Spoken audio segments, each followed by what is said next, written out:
CM Dhami की cabinet बैठक खत्म। परिवहन विभाग की उत्तराखंड स्वच्छ गतिशीलता परिवर्तन नीति 2024 की मंजूरी।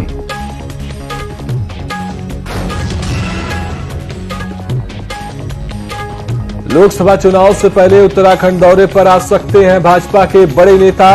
गृह मंत्री अमित शाह, रक्षा मंत्री राजनाथ सिंह और जेपी नड्डा जनसभाओं को करेंगे संबोधित।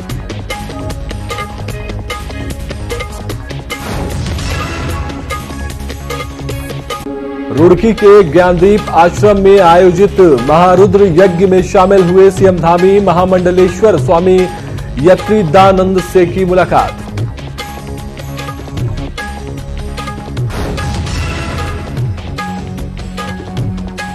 इलेक्ट्रिक वाहनों से 4 धाम यात्रा करने वालों के लिए खुशखबरी। यात्रा रूट पर वाहनों को चार्ज करने के लिए लगाए जाएंगे चार्जिंग स्टेशन।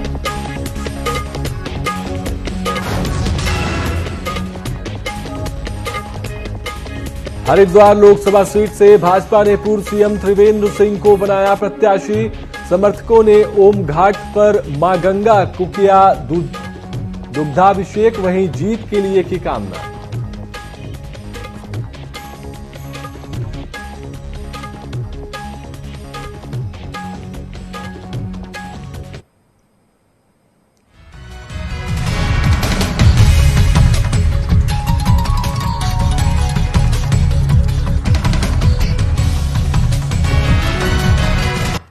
नमस्कार, मैं हूं सिद्धांत और स्वागत है आपका न्यूज अपडेट में। तो रुक करते हैं खबरों की ओर।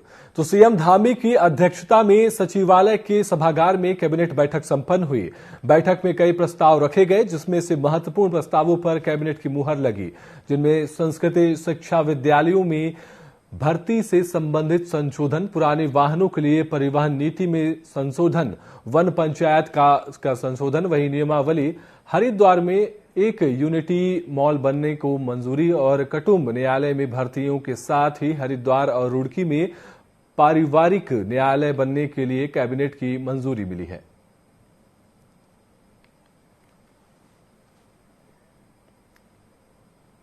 संशोधन नियमावली ये भी आज वन विभाग के द्वारा प्रस्तुत की गई थी। इसमें भी माननीय मंत्रिमंडल के द्वारा इसमें सहमति दी गई है। इसका भी प्रेस नोट हम आपको पृथक से अवेलेबल करा देंगे। कुछ मुख्य बातें ये हैं कि इसमें जो ये पॉलिसी है, इसमें हम लोग कैसे इको टूरिज्म को बढ़ावा दे सकते हैं, इसके बारे में भी व्यवस्था की गई है। और इसके अलावा जो चूंकि वन विभाग और राजस्व विभाग के भी कई मसले इसमें आते हैं, तो वन विभाग और राजस्व विभाग की ज्वाइंट कमेटी भी बनाने की इसमें बात की गई है, ताकि विवादों का निस्तारण ससमय और बिना किसी दिक्कत के हो सके। और वन पंचायतों को और अधिक सशक्त करने के लिए, चाहे वो वित्तीय रूप से हो या अधिकारों के रूप में हो, वो सब व्यवस्था भी इसमें की गई है। उत्तराखंड के मुख्यमंत्री पुष्कर सिंह धामी शुक्रवार को जनपद उधम सिंह नगर के जसपुर दौरे पर रहेंगे, जहां सीएम धामी लाभार्थी सम्मान समारोह में शामिल होंगे। सीएम के कार्यक्रम को लेकर भाजपा कार्यकर्ताओं ने तैयारी शुरू कर दी है, जिसको लेकर भाजपा जिला अध्यक्ष और उत्तराखंड सरकार द्वारा राज्य आपदा प्रबंधन सलाहकार समिति उपाध्यक्ष समेत कई भाजपा कार्यकर्ताओं ने कार्यक्रम स्थल का निरीक्षण किया।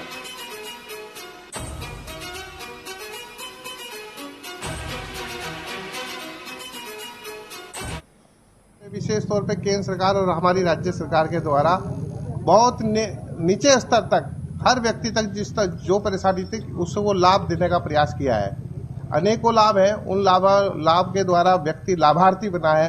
लाभार्थियों को यहाँ बुलाकर उनका स्वागत और सम्मान करने का कार्यक्रम माननीय मुख्यमंत्री द्वारा यहाँ पर कल संपन्न होने जा रहा है और हजारों हजार की संख्या में यहाँ हम सब लोग रहेंगे। और मुझे लगता है कि हम सबकी शुभकामनाएं और उनका आशीर्वाद हम सबके साथ रहेगा। लाभार्थियों को सम्मानित करने के लिए और यहाँ विभिन्न योजनाओं के लोकार्पण और शिलान्यास के लिए प्रदेश के यशस्वी मुख्यमंत्री पुष्कर सिंह धामी जी का कल जसपुर में आगमन है और उसको लेकर जनता और कार्यकर्ताओं में भारी उत्साह है।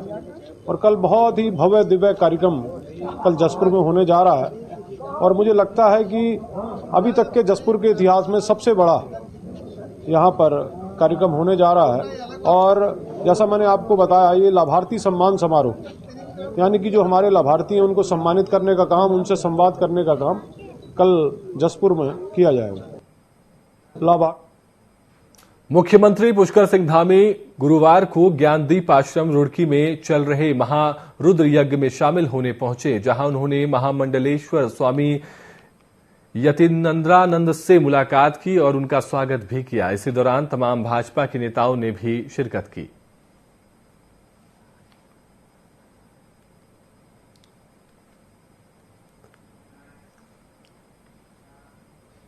पुष्कर सिंह धामी रुड़की पहुंचे, जहां उन्होंने जीवनदीप आश्रम में चल रहे महारुद्र यज्ञ में शिरकत की। गौरतलब है कि जीवनदीप आश्रम में 10 से 17 मार्च तक चलने वाले महारुद्र यज्ञ के कई साधु संत भी शामिल हो रहे हैं। वहीं 200 से ज्यादा लोग हवन यज्ञ में भाग ले रहे हैं। कयास लगाए जा रहे हैं कि यूपी उप मुख्यमंत्री भी इस महारुद्र यज्ञ में पहुंच सकते हैं।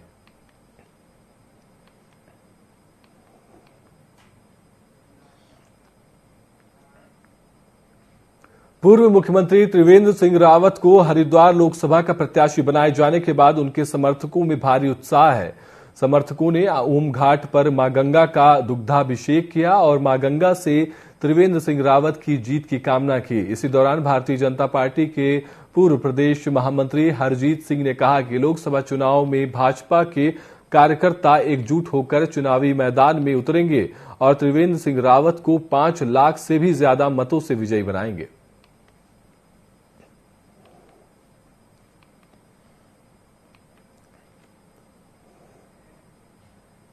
जगह जगह कहीं दूध अभिषेक करा जा रहा है, दूध से कहीं हवन करा जा रहा है, कहीं पटाखे फोड़े जा रहे हैं, कहीं मिठाइयों का वितरण कराया जा रहा है।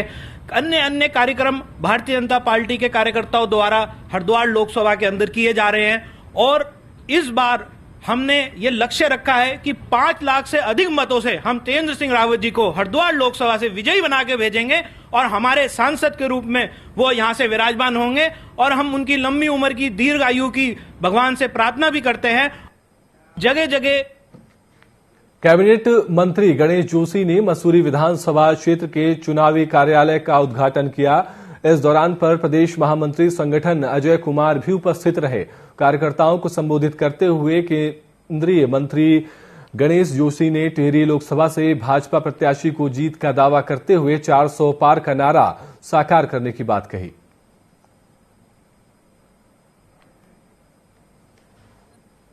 भारतीय जनता पार्टी विश्व की नंबर 1 पार्टी है। भारतीय जनता पार्टी का नेता नरेंद्र मोदी विश्व का नंबर 1 नेता है। जहां अन्य पार्टियों ने अभी तक प्रत्याशी घोषित नहीं कर पाए हैं, भारतीय जनता पार्टी के सारे प्रत्याशी घोषित हुए। यही लोकसभा से एक बार पार्टी ने विश्वास जताते हुए माला लक्ष्मी शाह जी को टिकट दिया है। आज उनके मसूरी विधानसभा के कार्यालय का उद्घाटन आज यहां पर हुआ है और हमने नेतृत्व को भरोसा दिलाया है कि पिछली बार से अधिक मतों से, पिछली बार 21,000 की लीड थी, बार 31,000 से अधिक मतों से इस विधानसभा से महारानी यहां से जीतेगी। और जहां देश के अंदर जो 400 प्लस का नारा साकार हम करने जा रहे हैं, वहीं उत्तराखंड की 5 सीटें दुगने अंतर से भारतीय जनता पार्टी जीतने वाली है। आज जो कार्यकर्ता का उत्साह ये बताते हैं। लोकसभा चुनाव को लेकर भाजपा और कांग्रेस के साथ ही अन्य राजनीतिक पार्टियों ने अपनी तैयारियां शुरू कर दी हैं। भाजपा हाईकमान ने उत्तराखंड के 5 लोकसभा सीटों पर अपने प्रत्याशियों की घोषणा कर दी है, जबकि कांग्रेस ने हरिद्वार और नैनीताल सीट पर प्रत्याशियों की घोषणा नहीं की है। ऐसे में नैनीताल से प्रत्याशी बनाए जाने की लगातार सुर्खियों पर कांग्रेस के वरिष्ठ नेता और पूर्व विधायक रणजीत सिंह रावत ने अपनी प्रतिक्रिया दी है। 2 चीजों में स्पष्टीकरण दे दूं। एक तो आपने कहा आपकी दावेदारी है, मैंने किसी भी सीट पर कोई दावेदारी नहीं की है, लेकिन ये भी तथ्य है कि नैनीताल सीट पे मेरा नाम चल रहा है। अगर पार्टी आदेश करेगी तो मैं निश्चित रूप से चुनाव को लड़ने का काम करूंगा। दूसरा, आपने कहा कि पूरे देश में कांग्रेस के लोग छोड़ के जा रहे हैं, लेकिन वो भी गलत है। एक तरफा बात है, आप एक पक्ष की बात कर रहे हैं। तथ्य यह है कि भारतीय जनता पार्टी ने जो 272 सीट की लिस्ट निकाली थी, अब तक उसमें से 7 लोग जो है टिकट छोड़ चुके हैं और चुनाव लड़ने से मना कर चुके हैं। कुछ को जो है इस समय वैराग्य का ज्ञान बोध हो रहा है, भगवान बुद्ध की तरह वैराग्य ले रहे हैं। हल्द्वानी में भाजपा के कुमाऊं संभाग कार्यालय में प्रदेश महामंत्री आदित्य कोठारी ने प्रेस वार्ता ली। इस दौरान महामंत्री ने आगामी लोकसभा चुनाव को लेकर ग्रास रूट तैयार तक कर पार्टी की तैयारी के बारे में जानकारी दी। आदित्य कोठारी ने जानकारी देते हुए बताया कि पीएम मोदी के आह्वान पर प्रत्येक बूथ में पिछले मतदान की अपेक्षा इस बार पार्टी के पक्ष में 10% अधिक मत प्राप्त का लक्ष्य दिया गया है। वहीं भाजपा की चुनावी तैयारियों को देखकर विपक्ष के डरने की बात भी महामंत्री ने कही है। और जो भी हमारे कार्यक्रम हो रहे हैं, जो भी हमारे नेताओं के दौरे हो रहे हैं, हमारे चाहे वो जिला स्तर का ही नेता क्यों नहीं हो, सभी में, और अभी जो आदरणीय मुख्यमंत्री जी का सभी जिलों में कार्यक्रम हुए हैं, मातृशक्ति के कार्यक्रम हुए हैं, हमने लखपति दीदी के सम्मेलन किए हैं, स्वयं सहायता समूह के भी सम्मेलन किए हैं, अपार जन समूह जो उन कार्यक्रमों में जुड़ा है, निश्चित रूप से वो इस बात का संकेत देता है कि उत्तराखंड की जनता भारतीय जनता पार्टी के साथ में है। और पिछली बार जो मत भारतीय जनता पार्टी को मिला है उससे भी कहीं अधिक मत जो है भारतीय जनता पार्टी को इस समय मिलेगा। और मेरा पूरा विश्वास है कि उत्तराखंड की 5 सीटों पर हमारे विरोधी प्रत्याशी। हाईकमान ने हरिद्वार लोकसभा से भाजपा सांसद रमेश पोखरियाल निशंकर का टिकट काटकर पूर्व सीएम त्रिवेंद्र सिंह रावत को अपना प्रत्याशी बनाया है।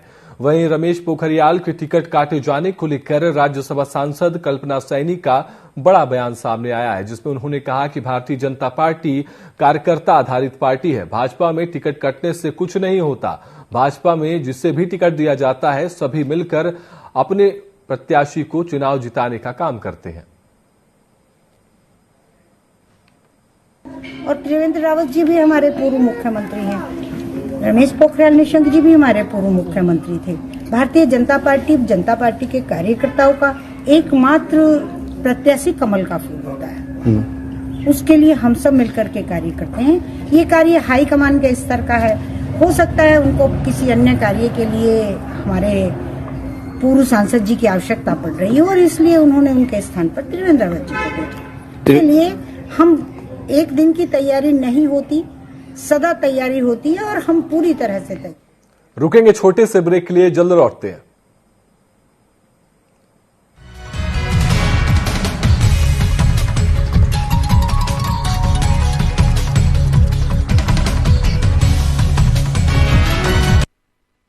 मोदी की गारंटी भजनलाल सरकार कर रही साकार। जरूरतमंदों का सहारा बन रही है भजनलाल सरकार। ग्रामीण और शहरी क्षेत्रों में भरपूर और पौष्टिक भोजन उपलब्ध कराने के लिए श्री अन्नपूर्णा रसोई योजना लागू। अब भोजन सामग्री का वजन बढ़कर हुआ 600 ग्राम। डबल इंजन की सरकार, हर सपना कर रही साकार। सरकार का प्रयास गांव में रहने वाली बहनों को लखपति दीदी बनाने का है। मैं पिछले दिनों मध्य प्रदेश वहां ये स्वयं सहायता समूह की आदिवासी बहनों से मिलना हुआ। जितने समूह थे उन्होंने कहा अब तो हमारी पहचान है, हम लखपति दीदी हैं। अपनी उड़ान है भर रही है, बादलों तक उड़ चुकी, मुश्किल सफर था तय किया, नाकामियों से लड़ चुकी, नए भारत की नारी है। यशस्वी प्रधानमंत्री श्री नरेंद्र मोदी जी के मार्गदर्शन में मध्य प्रदेश के युवा मुख्यमंत्री डॉक्टर मोहन यादव के नेतृत्व में स्व सहायता समूहों के माध्यम से मध्य प्रदेश की महिलाएं आत्मनिर्भर और स्वावलंबी बन रही हैं। समर्थ नारी शक्ति, समृद्ध मध्य प्रदेश। पूर्वी राजस्थान की प्यासी धरती को प्रधानमंत्री श्री नरेंद्र मोदी का उपहार। संशोधित पीकेसी को मंजूरी, 21 जिलों को पेयजल, 2,80,000 हेक्टेयर भूमि को सिंचाई का पानी और होंगे 25 लाख किसान परिवार लाभान्वित। मुख्यमंत्री श्री भजनलाल शर्मा का भागीरथ प्रयास हुआ साकार। यशस्वी प्रधानमंत्री श्री नरेंद्र मोदी जी के मार्गदर्शन में गायों के संरक्षण और संवर्धन के लिए मध्य प्रदेश के संवेदनशील मुख्यमंत्री डॉक्टर मोहन यादव के नेतृत्व में ऐतिहासिक कदम उठाए जा रहे हैं। 2-3-4 संकल्प करने की जरूरत है। हमारे लिए गौशाला किसी आगे हाथ फैलाएं ये पर्याप्त नहीं। गौशाला की आय के साथ गौशाला अपने पैरों पे खड़ी होना चाहिए। प्रदेश में अब गायों के लिए गौशालाओं को प्रति गाय की राशि 20 रुपए से बढ़ाकर 40 रुपए दी जाएगी। इसके साथ ही अधूरी गौशालाओं का निर्माण पूर्ण किया जाएगा और नई गौशालाएं खोली जाएंगी। साथ ही इस बार हिंदू नववर्ष को गौवंश रक्षा वर्ष के तौर पर मनाया जाएगा। गौवंश संरक्षण के लिए प्रतिबद्ध मध्य प्रदेश।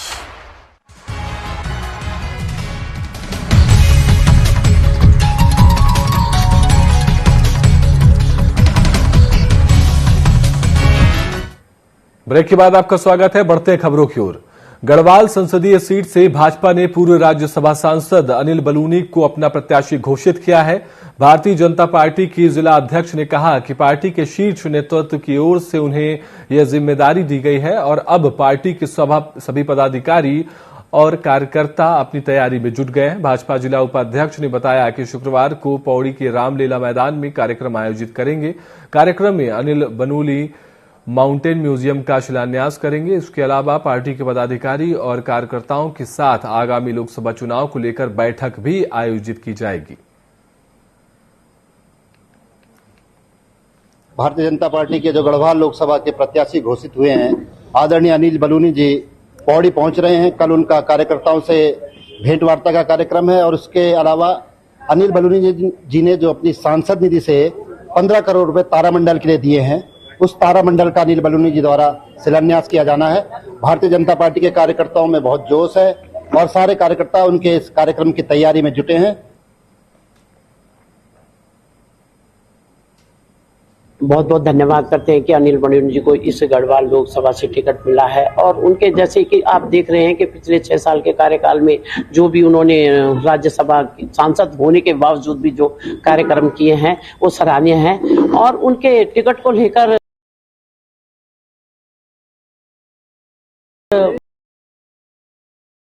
जी को टिकट मिला है। सब पार्टी कार्यकर्ता बिना बुलाए बिना सब यहाँ पर इकट्ठे हुए हैं। मैं उन कार्यकर्ताओं को भी धन्यवाद देती हूँ और पार्टी हाईकमान को भी धन्यवाद करती हूँ।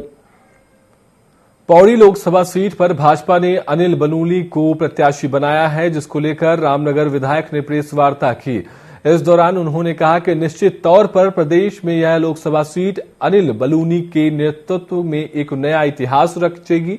उन्होंने कहा कि अनिल बलूनी के प्रत्याशी बनाए जाने पर कार्यकर्ताओं के साथ जनता में भी भारी उत्साह देखने को मिला है। विधायक दीवान सिंह बिष्ट ने कहा कि अनिल बलूनी ने राज्यसभा सांसद रहने के दौरान रामनगर विधानसभा क्षेत्र में अपनी सांसद निधि से कई ऐतिहासिक कार्य कराए, जिसे इस क्षेत्र की जनता कभी नहीं भुला सकती।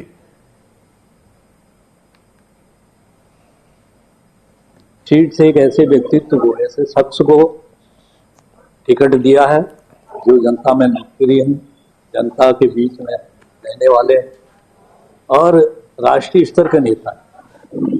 क्योंकि उनके राज्यसभा सांसद रहने पर जो लाभ हम लोगों को मिला है वो रामनगर के लोग उनके ऐसा नहीं करते।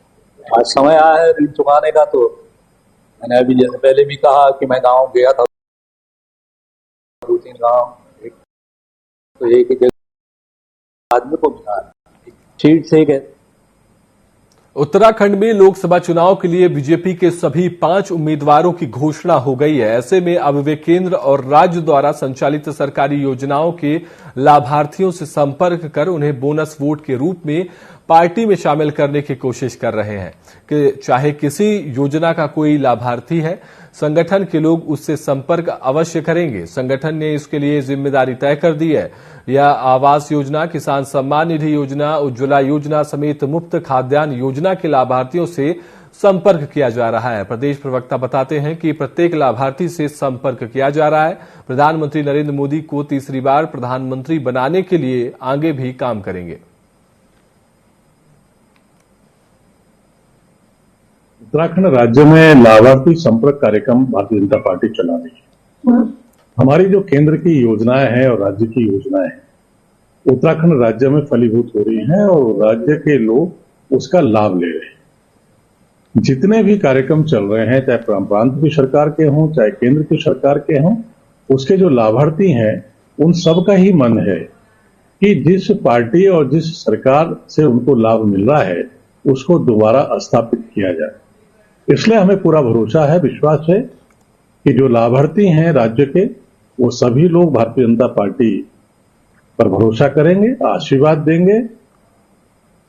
देहरादून में इस समय सभी विभाग चार धाम यात्रा की तैयारी में जुटे हुए हैं। पीडब्ल्यूडी विभाग भी सड़कों को दुरुस्त करने का काम कर रहा है। वहीं पीडब्ल्यूडी के एमडी दीपक कुमार ने कहा कि चार धाम यात्रा के लिए विभाग पूरी तैयारी कर रहा है। ऋषिकेश में सड़क को चौड़ीकरण करने, जाम से राहत दिलाने का काम किया जा रहा है। इसी के तहत चार धाम यात्रा मार्ग के कई हिस्सों में भी पीडब्ल्यूडी के अधिकारी व्यवस्थाओं को दुरुस्त करने में जुटे हुए हैं, ताकि यहां पर यात्रा के दौरान आने वाले तीर्थ यात्रियों को किसी भी तरह की कोई परेशानी का सामना न करना पड़े। देखिए, दो फेज में दो अप्रोच हम यात्रा के लिए लेके चलते हैं। एक तो जो हमारी सतह है वो बिल्कुल सही रहे, और दूसरा यात्रा सुरक्षित हो, यानी जो हमारे क्रैश बैरियर हैं जिन पे हम पीडब्ल्यूडी में अन्य मार्गों पर भी कर रहे हैं, तो जो एनएच यात्रा के रूट हैं वो क्रैश बैरियर से पूरी तरह आच्छादित हो जाएं और उनकी सतह जो है वो कंफर्टेबल ट्रैवलिंग के लिए उपलब्ध रहे। तो जो हमारी चार धाम यात्रा की सड़कें हैं, यहाँ से ऋषिकेश से लेके, ऋषिकेश में एक बहुत बड़ा बॉटल नेक था, जाम लगता था जो रेलवे क्रॉसिंग है श्यामपुर पे, तो उसका तो खैर बाईपास का तो अलग से प्रपोजल चल रहा है, लेकिन वहां पे देखिए टिहरी में श्रम विभाग की लचर व्यवस्थाओं के कारण श्रम कार्ड नवीनीकरण के लिए दूर दराज से पहुंच रहे ग्रामीणों को परेशानी का सामना करना पड़ रहा है। 4-5 दिन चक्कर लगाने के बाद भी कार्ड नहीं बन पा रहा है, जिससे ग्रामीणों के पैसे और समय दोनों की बर्बादी हो रही है। कई लोग गाड़ी बुक करके आए लेकिन कार्ड नहीं बना पा रहे।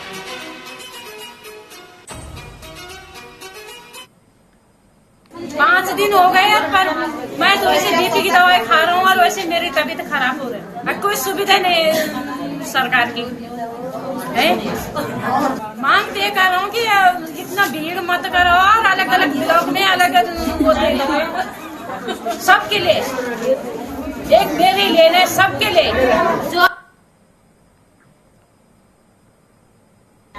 सर हम सुबह यहाँ कल 5 बजे आ गए थे। हम अंदर दरवाजे पे थे, गेट में थे, मेन गेट में थे। फिर यहाँ भगदड़ मची, हमें भगा दे रहे बाहर कि बाहर चलो भाई अब। और जो बाहर के लोग थे उनके सबके कल शाम को 3 बजे खुली जब तो सबके कार्ड बने और हमें बाहर, उसके बाद हमें अंदर ही नहीं आने दिया। क्या कह रहे हैं आप पीछे हो, अभी बताओ। आप सुबह तो हम आगे थे, शाम को हम पीछे हो गए। उत्तराखंड में गुरुवार को फूलदेई त्योहार बड़े ही धूमधाम से मनाया गया। बच्चों ने घर घर जाकर सबकी देहरियों पर नाना प्रकार के एकत्रित किए हुए फूलों को बड़े ही हर्षोल्लास के साथ डालकर सबकी खुशहाली के लिए लोकगीत गाया। इसके बदले में हर घर से नन्हे मुन्ने बच्चों को मिठाइयां, चावल, गुड़ और रुपए दिए गए, जिससे उनकी खुशी का कोई ठिकाना नहीं रहा।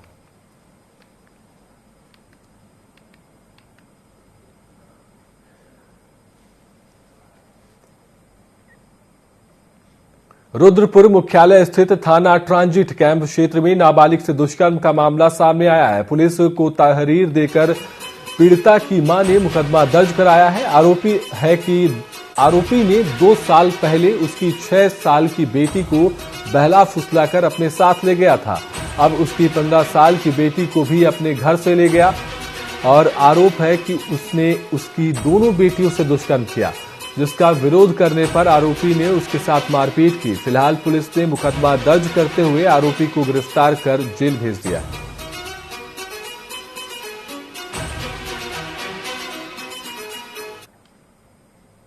ट्रांजिट कैंप थाना क्षेत्र अंतर्गत प्रकाश में आया है, जिसमें जो पीड़िता है उसके साथ दुष्कर्म का मामला था।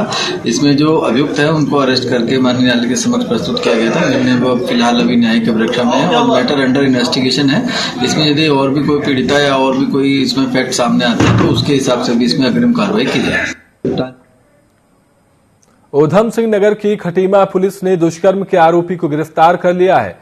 आरोपी के खिलाफ पहले भी पॉक्सो एक्ट के तहत मामला दर्ज कर कार्रवाई की गई थी, लेकिन पुलिस वहीं उप निरीक्षक ने पूरे मामले की जानकारी देते हुए बताया कि आरोपी को गिरफ्तार कर जेल भेज दिया गया है।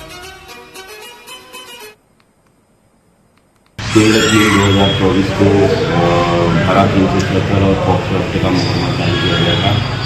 अभियुक्त की तलाश थी, जिसको आज जैसे गिरफ्तार किया गया है और गिरफ्तार कर दी गई। न्यूज अपडेट में फिलहाल के लिए इतना ही। आप देखते रहिए TV24। नमस्कार।